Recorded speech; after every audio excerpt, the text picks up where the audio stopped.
Ja.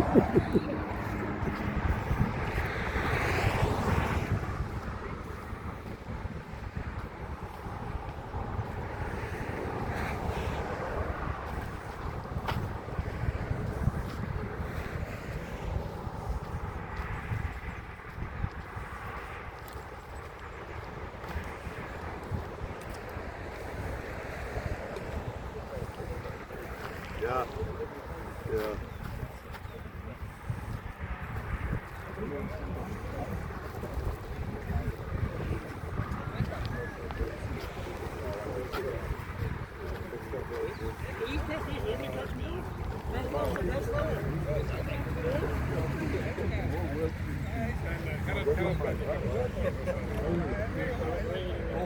Training for the cycle tour. I did this for the 20th time. And I think that actually could work.